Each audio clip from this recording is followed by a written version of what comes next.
Et j'ai vu Jésus-Christ comme ça. Dès que nous sommes boye, ceux qui sont montés contre ça, 7 et 8 fois. Et ceux qui ont mon été, papa Chiki, na Fukami na chaîne, Nzamba Bomanga, na Tikabana na Mike. Ceux qui ont mon été, na mon boyete, ceux qui prennent Nzamba za vivant, aibi que non ngala zo kosele makambo. Dès que nous sommes songawa, na kufa. Le moment que Moutouana qui est à Bali, biso la spiritualité, tu es déjà que toko mitungi samate, ata koti na kati anda kwa libala, suka na ngo libala wane puto yako panza yango. Et si ka o déjà que ndako oyo vanti, et c'est ça le mayali, pendant la nuit, okoyeba que ndako oyo, libala oyo, babalani, mais tolobake, et ça na fité. Ngana ko ya lokola mobali, na kati ya couple wana, na ko zwa swate, mwasi, ndenga na bandoko bimana ye. Et le ça donc c'est-à-dire moi si on appelle ce cas tiki semence dans autre mobile phénomène que ça les belé mobile à côté comme appelle impuissant de ça le bilo que belé et les deux côté que tu appelle blocage nous tout ça si mbongo na maboko mbongo wana eza osala musala mon côté. OK déjà tant déjà pas baxer 30 démons na 14 osala ki nango comme déjà na 44. Même ndenge sali okoto le capel en cela boye ba to butu ba ndoko bangayo ba bi déjà que non on a ndenge ça le grand prêtre au salaki ko net ngana saki na ko coucher na butu mo refuna coucher na cette femme et ben on a personne le roi mutaye ko luka ko bota kaka bana on a pe la ko tu ko pesa bango donc il faut ni okankao asa na kata nsoto basi po a récupérer lenga ba maki bana ya lienda ngape na swindam. Mais yo ko yebate déjà tant déjà nyokanka wa vandi na kati na yo yo bando yebate ko za enfuté to bando nyoka wana za na capacité ko komisa ko na ba bote moko boye batali yo boye on dit matin maman na bandi ko système papa nga na sala 3 jours na kati na ndako mama wana nga na kanisi ke na zo sala 3 heures de temps mais na sali 3 jours kindoki oyo na zo ke pa mama wana ezalaki kindoki ezalaki puissant nga na liaki na zo ki kindoki na nzela ya mai. Shalom peuple de Dieu, Nzamba Pambola Bino na mabota nyosotu, bandeko nyosotu ya Chebiso TV, obolandaka Chebiso TV. Oyebo yebi le prophète Josué Kitula munongo, chaque fois nazako leka pona kosenga lisungi. Lisungi na yo, lisungi na ngai et que ça la ke bana o baboko malamu. Tozo koloba chaque fois que on n'a pas de possibilité, toza na makokité pona koluka moya kolesa bana oyo. Et soko talibana ndenge bazako lia et ce que tu même ndako to vandi bakuna kisabino bokomona ke ndako za malamu te vi bana bazala ki nango na beyate na vi bazana ngo leza passe même ce que tu place bana bazako lala bokomona ngo za penza malamu te yango na to pusani pene na bino bande konyo surtout o boyebi ke bo soutenaka orphelinat bo soutenaka ba orphelin bo soutenir orphelinat oyo bo soutenir pe ba orphelin oyo malgré ba misusu mi balé to sa tout bazana classe au totalité bana tozana bango ni surtout à 20 et ceux qui botali bana ndambo bazana classe pe ndambo bango batikali awa o bazotanga bazamuke o bazotanga te bazaibele c'est pourquoi na ye na chaîne na biso chez Biso TV bandeko nyonso to bolanda chez Biso TV bo soutenir bana oyo bazwa pe via malam bala la bisika malam bavanda ndaka malam et ceux qui tali même ti bazakomela ti ezanga même miliki. Parce qu'on n'a pas de possibilité. Tu n'as pas une de konangai, soutenir biso, na $1, na $2, na $20, na $100. Pourquoi pas ceux qui doivent ensemble peuvent se millions, on soutenir biso na millions nayo. Même bana baza kozanga bisika kolala, tozana a besoin, il y a caleçon nayo, tozana besoin, il y a les papas nayo, tozana besoin, il y a lamba nayo, tozana besoin, même il y a ba matériel afin que bana oyo bazo bisika penza, ya revendre malam. Tale bela bana oyo ba misusu bazate malgré ba classe okotso tali na chambre otali bisika bazolala ezali penza malamu te yango wana toye pene na bino pona kosenga toujours lisungi na bino penza boye debiso nzamba kozanga te kopambola bino soko lingoye ba bisika orphelinat ezali ba numéro eza wana bokobenga biso soko zwinga ite okobenga okozwa docteur Arthur nde kokipe ko orienter yo mingi soki boye ne sika bokokuta soki bokutinga te bokokuta docteur Arthur je crois numéro na epeza ko afficher wana bobengi bokozwa biso adresse ezali na entrée ya Mokali soko côté na entrée Mokali otuni avenue Kikenge numéro 14 bakola kisawe pe bakoya ko accompagner bisika orphelinat ezali précisément na avenue Kikenge na entrée ya route Mokali nzamba lola apambola yo nzamba pambola mutu nyonso to kokanisa kolesa bana oyo nzamba pambola mutu nyonso to koluka changer vie ya bana oyo nzamba pambola mutu nyonso to koluka ke bana oyo batanga nzamba pambola biso nzamba pambola chez biso TV pe nzamba pambola bandeko nyonso tu na kombo na Yesu Kristo amen. Vous allez belé beaucoup l'émission de partout. Napesi moyini nanga mbote, moyini mbote, moyini bonjour, moyini nanga bonsoir.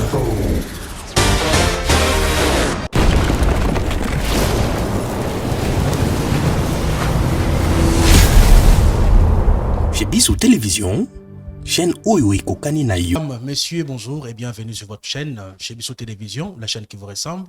Merci pour votre confiance, merci pour votre fidélité ici sur la meilleure de chaîne chez Bissou Télévision. Alors, avant de commencer cette émission d'aujourd'hui, je tiens à remercier tout d'abord notre sponsor officiel. Il s'agit bien de Jésus-Christ de Nazareth parce qu'il y a des sponsors officiels. Il y a chez Bissou Télévision, Momoni Lolenge, Ako Kumba Bisso, Ako Salagande Toyoganaginae. Oui, après si Bisso Nyo Sotozalang Bosenga, après si succès, après si élévation, après si Kanyaka, après si Nyo pour ne pas tout citer ici. Alors, tu peux savoir Longonia pour Arosa Bolam. Merci na bato nyonso balingaka biso te bato mitama benga na pesa kabino merci pe longonia parce que bozana mitema mabe. Oui, eza grâce nza mapesi bino. To pesa kabino mbote parce que to bi que un jour bo bongo na mitema bo ndimi na Seigneur Jésus Christ. Oui, bato mitama be mbote na bino esika bozami. Ah, na pesi bino mbote. Eh oui, bato mitama lam pe mbote na bino parce que bino boza mitama lam.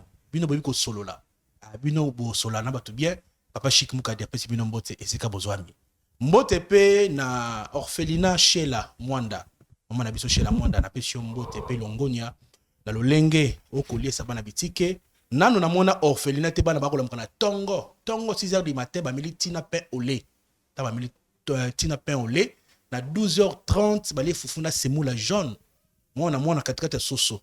Oui, ba komi 16h30 16h45 ba le riz au lait. Ah, avant bala la bameli kopa miliki. Ah, merci beaucoup maman. Chez la mona na bolamu ko sala bana bisike nzama mona yo. Na pesi pe mbote na fondation Maman Denise Nyakero. Maman Denise Nyakero na pesi mbote. Merci na nyoso ko sala pona Chic Mukadi. Mbote na ba o nyonso pe batala chez Bissou Télévision, plus de 235 000 abonnés. Alors c'est pas facile. Confiance au Bossali Bisso, bon continuer ko pesa biso yango. Bisso to linga rabino malam. To linga rabino mingi voulais-je dire. Alors aujourd'hui mesdames messieurs, j'ai le réel plaisir de recevoir encore un grand homme de Dieu, voulais dire. Yé, soga yé, c'est aïko makam.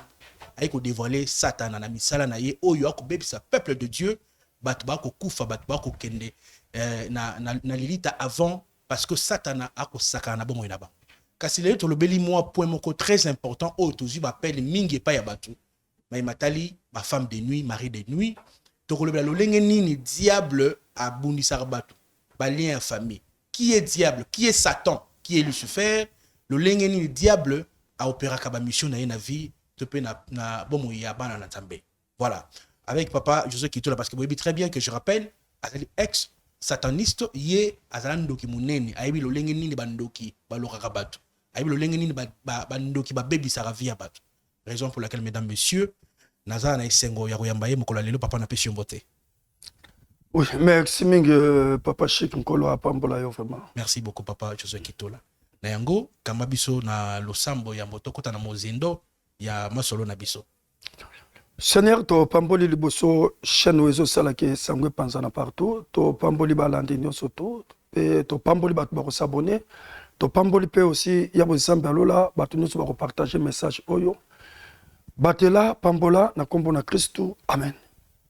Amen. Merci beaucoup, Papa José Kitoula. Alors, mesdames, messieurs, yo s'abonner à noter, s'abonner à la chaîne Nabiso, la mère de chaîne, chez Bissou Télévision, comme on dit, la chaîne qui vous ressemble. Faut s'abonner. Bon, s'abonner, voilà. Nabiso, une minute, quelques secondes, voilà, pour s'abonner. Merci beaucoup. Bon, aimez la vidéo, tant bon total. L'homme de Dieu, naïe pas inayo lelo, bah, c'est pas là qui, bah, émission tout ça qui, oyotikoleka kasi lelo sengi to belano makambo itali mari et femme de nuit to bana to zong la ngomwa muke parce que zali parmi sujet oyo et ko bebisa mabala ya batu ba ko panza mabala parce que azala femme de nuit okomona papa moko benga kinga lobi papa Chic l'autre fois na beto ko solo abi moi si na ngai soka la muki na tongo amona ka ba sperme ya mibali na kati ya nzoto na ye Allez, tout ça, ça se passe comment? Et là, il y a molimo et comme il y a un autre, bah, mona, bilembo pe, il y a moi, c'est pour passer rapport sexuel. Alors, l'homme de Dieu, en tant que ex-sataniste, ce n'est pas pour tout comme ça diable, mais c'est pour que papa outa kuna, kasi lelo nzamba zuye a racheté, comme qu'on servir yé. Nayango et sengli tout exposé diable.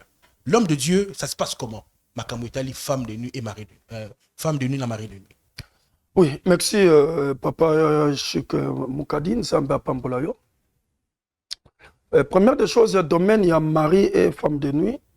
Et ça, domaine où ils allaient mystique, tout ils allaient spirituel.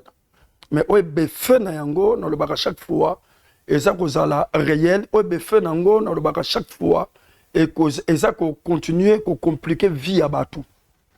Alors, tant que biso le col to zalaki ko travailler magie, to utiliser qui peut batou, to biso moko to zalaki ko jouer rôle. Il y a ba mari de nuit ko kendo ko taper na kati ya ba couple ya batou, ko kendo ko kota na kati ya ba mariage ya batou pour na ko détruire. Alors domaine mari femme de nuit, ezali na c'est un peu vaste. Donc to ko tu ko ça l'émission où il y a mari femme de nuit même pendant une année. Donc, ça n'a pas d'enque ébélé. Et première des choses, ça n'a pas de monsieur sous autre mona et autre benga vente de lit. Donc, mbete c'était kama. Mariage c'était kama. Le moment que Moutouana qui a Bali, biso la spiritualité, tu es déjà que tu comme tungi samate. Ata koti na katanda kwa libala, suka na ngo libala wane plutôt ko panza yango. Comment? Na koti ko ya déjà na butu. Tant que tu sais que bima pour nous ça la kindokito magie à l'époque là. Et si quand déjà kenda ko oyo venti et c'est ça les mayali pendant la nuit au ba kenda ko oyo libala oyo babalani mais tolobake et ça n'a vité moi si déjà batekaye mobile pesi batekaye ngana ko ya lokola moba e mobali na kati ya couple wana na ko zwa swate mwasi ndenga na bandoko bima na ye. Ceux qui n'ont pas na butu, na kuti mwasi, ceux qui m'ont sa yebe longinanga, na ko beta prière, oyo na ko voler elonginanga, tout comme na ko tu ko soit elongia mutu moko ya quartier, tout comme na ko tu ko soit ka elongia mobali na yemoko. Na lati yango, nde na ko soit mwasi wana na ko luka moya ko bimana ye.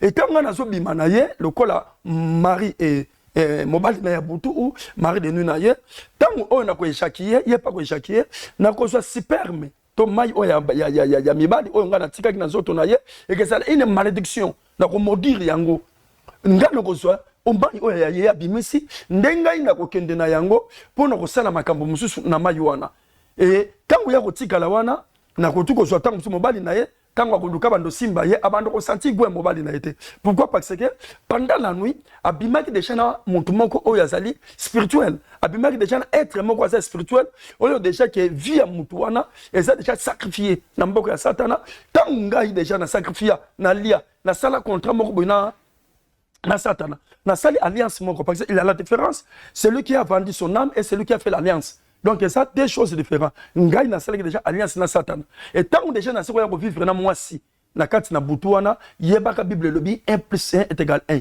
Donc automatiquement le col la spiritualité zanga likolo mwasi wana nga na dominer likolo na dominer likolo mariage wana nde eko sala ke omoni ke nzota mwasi baby okomona ke mikolo mariage salika 6 mois moi ça mbali ba panzani. Donc pourquoi? Parce que tant qu'on a ce qu'on a échaqué, na katanso ta moi suana, na kotika tous les sortes de semences. La kotia la nemote mamabe, la kotia dégoût ya mariage, la robanda kozongi c'est même le mot bondumba la kotu kotia on kati wana. On monika koti libala mais ça ko bimaka toujours, azo que no ça n'importe quoi. Et ça qui volonté na été. Abala ki na mote mamoko. Et le deux moi signyo surtout tant dozo bimane na butu, ceux qui peuvent dans le but qui na compliqué, na robota na butu papa Chik. Très bien l'homme de Dieu, tous un moment kesima, le mot très important. Concernant Maïwana, super Maïwana topé, bon ça la rana on tant par exemple écoute na écoute na njoto moi si et que na rosala ni na katia njoto oh yanga so ba neti yo za mwana mobile plutôt ko ba ya mwana mobile tango ekotaka et na rosala nini. Bon selon que ceux qui na comprendre ezali que sperme mobile tango ekoti na njoto moi si et que na rosala nini. Alors et que memela ekoto memela yo de to le bawana ko panza na mariage. Quand on a côté on a aussi expliqué que Oui. côté par exemple neti super mais je rappelle donc on a vu super mais ce qui ngana tiki super menanga et pas naie et quand tu comme memela ndenge na mutolo bawana et quand tu comme ma blocage ce qui paye ça que ça qui moi sinda ya qui paye pas mobali et ce qui moi c'est qui paye pas mobali ah oui je comprends maintenant ce qui moi c'est pas qui pas mobali à côté ka ba semence au moins na mobali pe à côté ba de sentir moi si wana moi si na dégoûté avant de sentir dégoûté avant de dégoûter moi si na ye à comment ça la de façon telle moi si na comme moi na le gama B mais moi c'est ça qui top ozomona et pas mobali pe à côté ça la libanda bien mais ce que continue ndaku ozomona que muta comme très colérique dans ce ligne tu ressentir moi cité moi ça côté bando tuna mais na lambela kai na sokola ko na sala kanyo surtout et le ko ça nini donc c'est à dire moi si on appelle ce que tiki semence dans autre mobali ba phénomène que ça les belé mobali à côté comme appelle puissant ozomona mobali comme soso a matika reboye papa na ngashike 30 secondes 30 secondes, mais il faut pas que la moto est quittée. Donc il y a déjà. Donc quand tu comme la yé pendant que ça lui quand tu comme la paix mobile, ouais ça lui à son courage que produire était, à son beau tapeté. Parce que tant déjà à coucher la femme de nuit, il y a femme de nuit on a fait azuma ina ya mobile, à quel yango, à tiki pe oya ina katanzo toana. À quand tu ko tika pe oya ça ba infection. Au moins on a fait mobile moko que amela kabakisi, mais infection si la raté. De ça le bilo que belé et les deux quand tu tika pe blocage muntu soka simbi mbongo na maboko mbongo wana eza osala musala mon côté eza na capacité ko tika pe et reçoit mutu azala qui est levé mo azaki na bosu na ye mais remona ke e bandu ko kita mais l'homme de Dieu tout bêtement masolom ke na matali lolenge parce que tout ce moment na témoignage ya parce que ba personne va comprendre maramni to roloba. Bien sûr que le béo ko koma ke moi c'est koma ko baye mobali et tout peu importe wana o ko ya mais kasi esengeli to yeba moi muke tangu yo zaki na monde wana ya mulili siko yo li tombe zaki nini ya ya par exemple femme de nuit na otu na bina na otinda bino na za na sima na bino bando sala ngopona nini bon première des choses papa Chiki faut ba ke soko su Matthieu 10 bazoko pesa identité ya diable. Donc c'est-à-dire que ngai soki na ye na coucher na moi si to na suis moi si comme femme de nuit. C'est-à-dire que vie à moi si on to ama moi si on est comme divisé en deux parties. Poyo zo nini? Et pas na ngai na temple na ngai. Bana ko futa yo et pas. Ba ko futa ngai. Non le ngini wana ko futela yo. Na bandenge bele ba ko to matisanga promotion. OK. Donc soki na zaki ko lokola ke ko zalaka muto na zaki ko traiter mbasu ba ko tuko ko pesa ngai sur don. Que ndenge zali boye par rapport ya ba misalo sali au bande retraité aussi cancer. Bon ba ko tuko pesa petit titre que ndenge zali kana zali ki ko tambola na 12 démons alors to ba selio 30. OK déjà tant déjà ba selio 30 démons na 14 zali ki nango au comme déjà na 44. Donc c'est-à-dire que au comme na respect na monde spirituel. Même ndenge zali ko to le capel en cela boye ba to butu ba ndro banga yo. Ba bi déjà que non on a ndenge zali grand prêtre.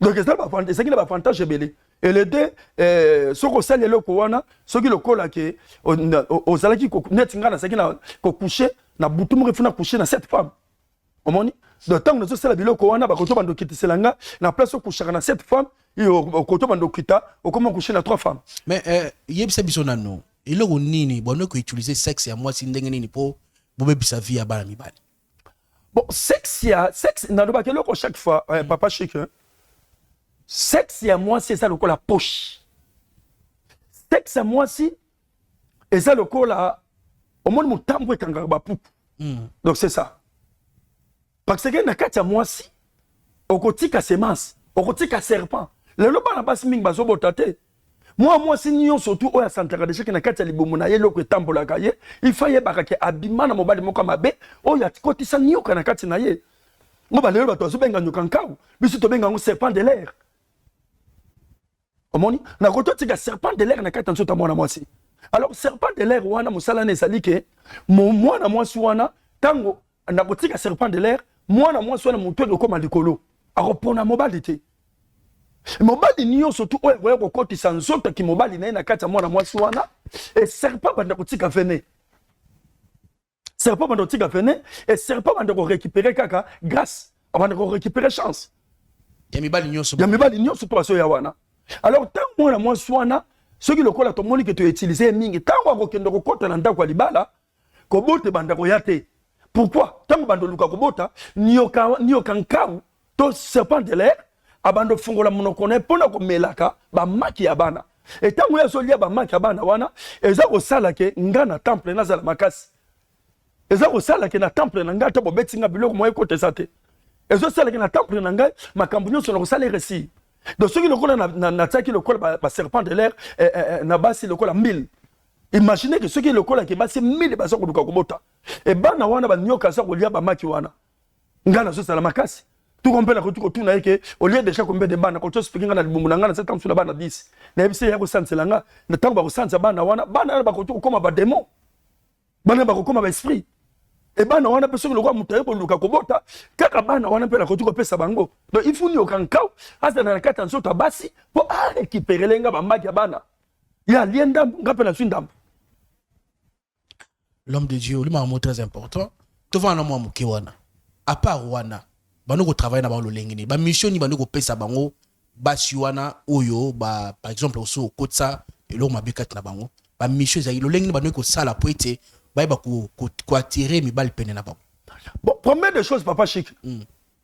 Moi signio surtout avant dina ndoka za pendoki. Moi signio surtout ye coucher na ndoki. Ye ba to sa pe na ndoki. Mais yo ko ye baté déjà tant déjà nyoka avant dina kati na yo. Yo bando ye baté ko za enfuté. To bando nyoka wana za na capacité ko komisa ko na ba boté moko boy batali yo boye. On dit matin. Do batum so to talo mabe. Mais mon tout sur tali yo boye. Azo mona yo za kongenga, o za kitoko. Donc tu sais qu'on pèse moi signaux sur toi dans le nyoka. Et là on peut pèse beauté. Et deuxième des choses, ce qui m'a dit avant d'y il faut sentir que non. Donc, oh, ça souka. On dirait ce qu'on a na ma belle océan. On dirait ce qu'on a na miel. On dirait ça comme miliki. Na bon maman na ye.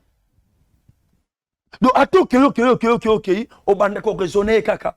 Ah non, tant on a vendu kana ye, aye bi boulot. Yo so mona aye bi boulot, mais moi souvent na s'appelle innocent.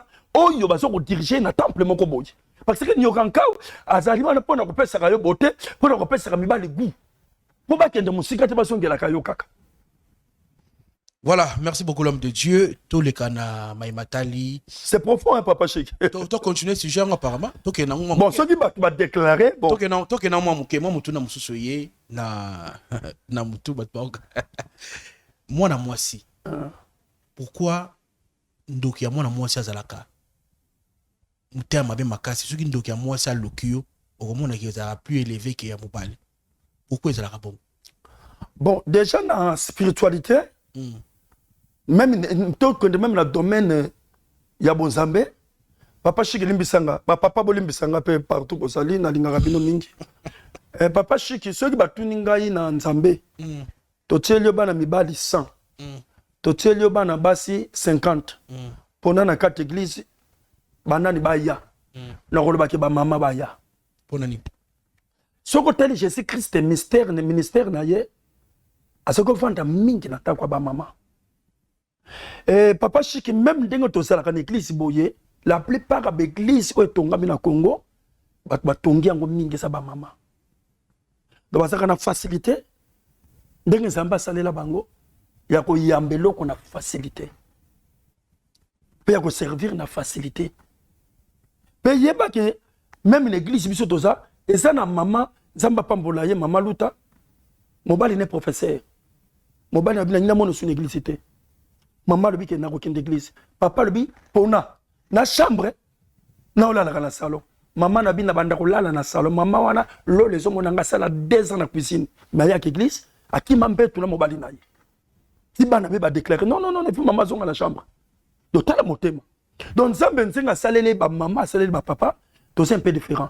Il y a un moni maman soki na makambo nzambe a ko soutenir asa na besoin na mbongo te asa na besoin pe loko moko te nini souci na bango zaka musala kende liboso yango wana soki ba ye pe na bondoki souci na bango zalaka oyo ba ko sala e kende liboso motema ya mwasi ma papa et ça makasi et ça impossible oui et qu'on a retrouvé impossible na oyebi so point na tuni mutuno oui to so que na pesa yo moi nacho moi sikra na muno oui papa Chiki moi mungwa oui oui na pour la tuni bon na kata moi mukina pour olobaka na biso awa ke yo bapesa kindoki na libele. Oui. Maman mukolonda pesa mwana mwasi mutapesa. Na rapport sexuel.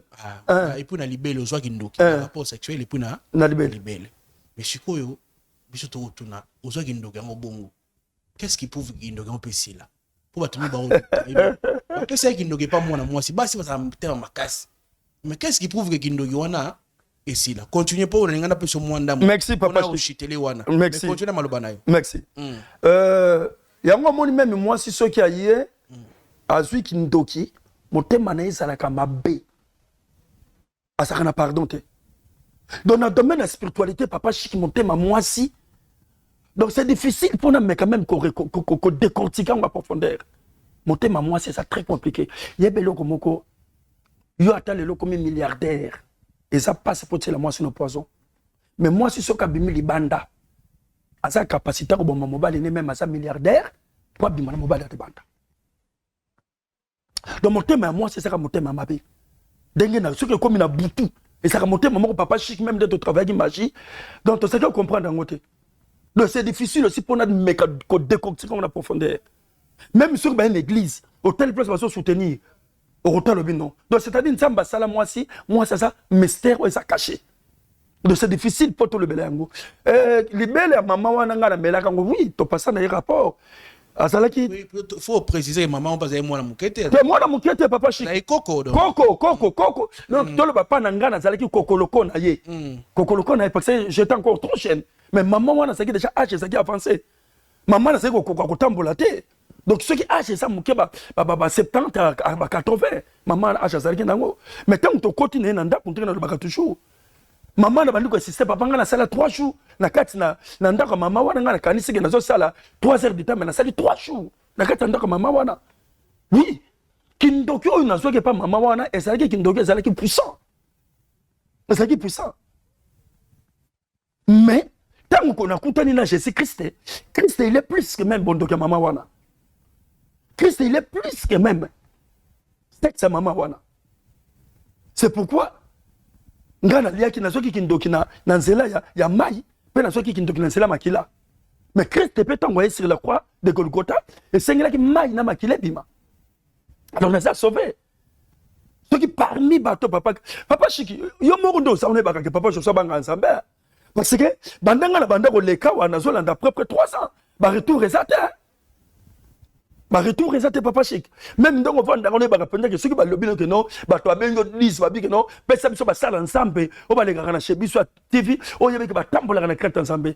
Donc ce qu'on reçu qui se dit que non papa je ça na kati. Donc papa Chic to soit qui ndoki na nzela basi mais to ça peut sauver dans nzela moi aussi. Yango moni Christ sengela ki na yaka na nzela moi aussi. Parce que comme thème à moi c'est ça ramakas, il faut Christ puis me la dans nzela moi aussi. Le ko la ki na nzela moi aussi à rendre basi surtout comme faible. Dans nzela Jésus Christ. Donc papa Chic na bongo la motema. Donc nazo on ndimela Jésus Christ comme Seigneur et Sauveur. Pena le bagelo ko papa Chic. Ce qui nga kitula na kutana na nzambete. Papa, ce qui nga nzamba bimela nga boyete Jésus Christ bimela nga boyete papa Chic. Donc bongo motema te. Donc c'est difficile pour parler ça. Azana lo lengete. L'homme de Dieu. Papa Chic il porte Azako Tambola avec une lumière au papa Chic na kotala ngo boyete. Plusieurs fois on a coûté na Jésus Christ. Exactement maman Rega, ce que maman Rega ça ko lataka ne lamba na ye wana non. Wana c'est un Libanais. Maman wana na lobaki nakatote l'homme de Dieu. Boti ko saka na Nzambe. Maman soit disant nani comme les nani. Karega, ce qui Karega, ce qui na baso bengai. Ata Karega. Nani? Gerda. Omoni maman Gerda. Omoni nengu zawana il faut yo lukanga po na oselo 40 émissions. Na oselo 40 émissions et puis na ko exposer yo. Na dans la matière na. L'homme de Dieu continue. Papa Chic. Pesa biso belema wana biso futondoba. Ngana sana ngo. Ya kotiko ya te papa to. Parce que omoni bato baso. Na matière. Bazako papa pesa nga matière to le bela yango. Parce que bazako détruire peuple de Dieu. Bazako détruire. Moi, papa Chic, et là, on a le plusieurs fois. Bandanga na bandi musala nzambe na zolanda lelo oyo, je crois après près 24 ans ministère. 24 ans de ministère. Et j'ai vu Jésus-Christ comme ça. Ndenge na so mona yo boye, ce que ça moké ko tozala 7 ou 8 fois.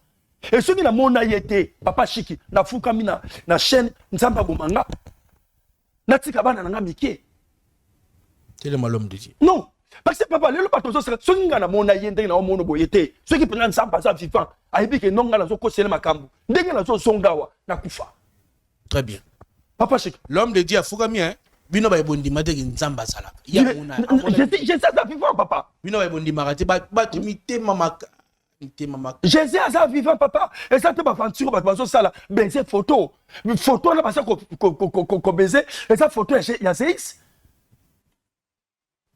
Maman la photo se fait attends baiser c'est bateau c'est CX. Na bateau on ba na pas maman guerre dango pe na tout na bino ça bien. Comment expliquer maman moko boye soit disant moi si moko boye bengio ba prêtre net pe un grand journaliste pe ou yene tinga chik mukati. Guerre da bela miko maman te guerre da benginga po nga afunga nga na fuka mi abazwi mo ngabwa na tse nga na zwi mo mais tango yoko fuka ma ozo mbongo na tse wana ini bani à rendre yo serpent papa à rendre yo serpent ça fait très mal papa Chic toi ça a des serpents Christ il est serpent Satan aussi il est serpent mais Jésus il est quel serpent l'homme de Dieu ba o sénégalais minité OK non aussi c'est quand le bateau le wa mucheka papa Chic po bato ba wero tikala na iloko moko Christ azali serpent oye ya ebandeli o azaki na makolo o azali kotambola yango no moni nyoka motako Moïse atelemisaki nyoka motako atelemisi ye o ba kotala nyoka azali kotelema wana o créer débat l'homme de Dieu benga nyoka azala makolo nyoka azala makolo ah wana biso baloba to benga aloma nyoka azala makolo ah ouais nyoka mwana biso baloba to benga aloma na balobi ya nyoka nini wana nyoka ebandeli waza lolemo bo nyoka ebandeli asaki na bakolo ah lomba OK nyoka ebandeli asaki na bakolo tango lisumu ekoti nde nyoka babuki ye tango oyo ye azwi mbongo abwaki donc aza kolongola kalite ya nyoka motako aza kokomisa bato serpent o aza maudit parce que serpent motako aza maudit te. Merci beaucoup l'homme de Dieu tout betalement solo Italie à la Belgique ogo na passé pour na bana wana nga le barana très sensible côté ya ba orphelin l'homme de Dieu ozana orphelin oyo bana baza ebele vous avez besoin de sungi nga la mitu na rabande na biso nenga na zana na lo barango toujours na ba membre ma pesi ba membre nyonso ba soutenara chez biso télévision mbote na bino ba membre nyonso d'honneur mbote na bino nga la série na nga $10 ba membre baza ba pesa $10 chaque fin du mois si on est aussi par exemple né l'homme de Dieu boy azana orphelinat to sengi kaka né na 235 000 abonnés na 235 000 personnes au batalara chaîne oyo maintenant tout cas par exemple mutu mo acha $1 na $1 wana tout cas par exemple dans besoin de 5 000 personnes kaka hein 5 000 personnes na 235 000 tout cas 5 000 wana au kolo tout chaka $1 toi dans combien toi na $5 000 pour bano waliaka si bano ba olianga pe na ozo matabisi ya bénédiction parce que tant que ba osunga papa Jésus qui tout là à travers papa Chic na respect bo pesa ranga na considération yo bozara nango envers nga je vous demande avec beaucoup de respect tout soutenir orphelinat ya papa Jésus qui tout là oui nga mna lobby to benga yi nana besoin na yo kaib ça papa Chic na téléphone et sonné na lembi pour boyo ka nga pe merci beaucoup papa Jésus qui tout là bana wana ba vivre ndeni oui papa Chic ndeko moko tabenga kinga ya yebisinga lobi bolobaki lisolo na papa Chic li mukadi likambo ya bana moko soki mama kufaki papa kufaki ça ba chez na bino non n'expliquer que le monde na bi tant que boyebi papa Chic te boyebi était c'est quelqu'un qui est honnête na vandi na bambu le belé bon aza muto ba boyete ndena yaki na ba image wana na bandi ba kotindela ndeko wana o ba benga ngami balé ba kotia ba image et ça bana oyo papa Chic papa na mama ba uti este ba yoko vanda na Kinshasa koya na Kinshasa papa kufi na kopusa moto neti mwana ya boye je ne crois pas kabenga ki ayaki na mokili o tata kufa je ne crois pas que bana oyo ba yaki na mokili o bazala ba kufele neti mwana boye aza bébé aido sala te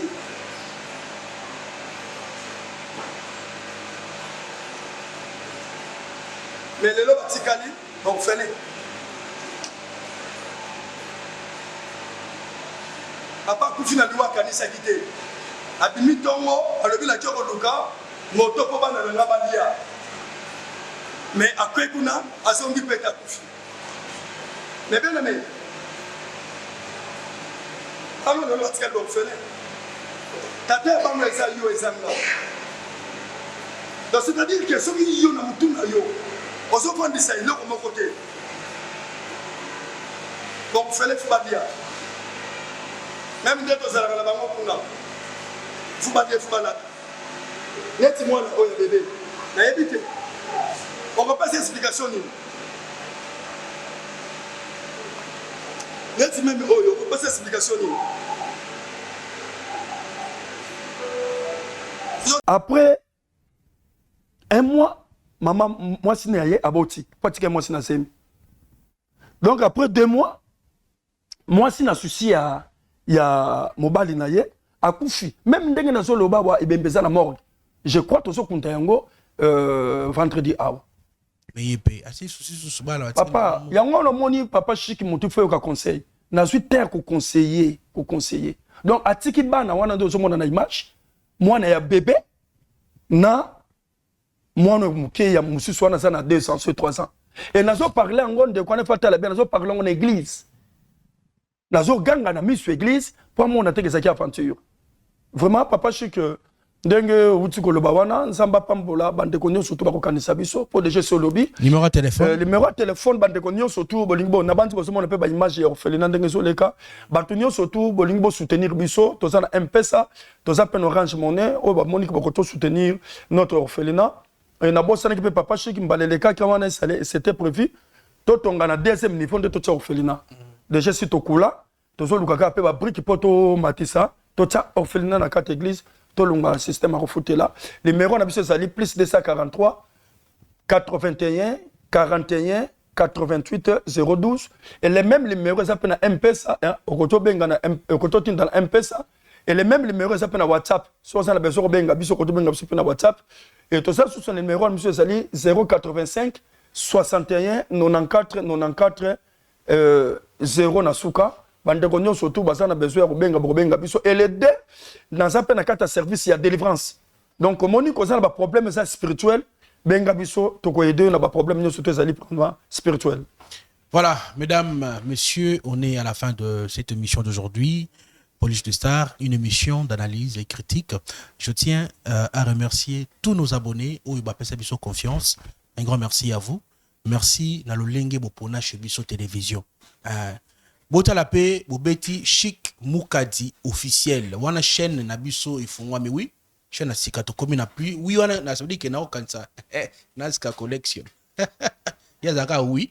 Na pesi batunio so devoir bokeni ko s'abonner na chaîne na Biso ya sika. Hein, vous s'abonner Chic Mukadi officiel ou Betty to komi pe kuna dana ba 30 000 abonnés to mata. Bo mo na pe Chic chez Biso politique. Wana ne bo mo na cadre de la politique, to la politique ikuna. Toi na 3 chaînes. Toi na chez Biso politique, oyo papa Chic a ko la politique. Tozali na Chic Mukadi officiel, bokeni ko s'abonner. Ozali chez Biso Télévision. Toi na 3 chaînes. Ba ko sabi noter. Ba tonyo so boko yiba biso bilo na biso boko chana page Facebook. Na ba TikTok, boko changa partout. Na boyi na ngai. Boya officiel, ba boya senga. Na boyi, bo na ngate bo fula ngai. Pardon. Parce que ba fula ngai pas Jésus Christ. Boya bo senga na ndenge sengeli bozo ba élément boke ko diffuser. Bo pesa biso mo elogo toujours catholique à chaque fin de mois. Ce qui Jésus Christ azongi te tokutana. Bye bye. Shalom peuple de Dieu, Nzamba Pambola Bino na mabota nyoso tu, bandeko nyoso tu ya Chebiso TV, obolanda Chebiso TV. Oyebo yebi le prophète Josué qui tout là munongo chaque fois nazako leka pona kosenga lisungi na yo lisungi na ngai et que ça la ke bana o baboko malamu tozo koloba chaque fois que on n'a pas de possibilité toza na makokité pona koluka moya kolesa bana oyo et soko talibana ndenge bazako lia et soko tali même ndako to vandi bakuna kisabino bokomona ke ndako za malamu te vi bana bazala ki nango na beyate na vi bazana ngo leza passe même soko tali place bana baza kolala okomona ngo eza penza malamu te yango na topusa ni pene na bino bandeko nyonso to o boyebi ke bo soutenaka orphelinat bo soutenaka ba orphelin bo soutenir orphelinat oyo bo soutenir pe ba orphelin oyo malgré ba misusu mi balé to sa to baza na classe au totalité bana to za na bango nyonso to za 20 et ceux qui botali bana ndambo baza na classe pe ndambo bango batikali awa o bazotanga baza muke o bazotanga te baza ebele. C'est pourquoi na ye na chaîne na biso chez Biso TV bandeko nyonso to bolandaka chez Biso TV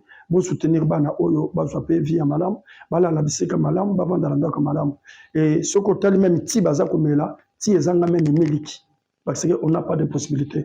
Tu n'as pas une de soutenir biso na $1 na $2 na $20 na $100. Pourquoi pas ceux qui doivent ensemble un million on soutenir biso na million nayo. Même bana baza kozanga bisika kolala.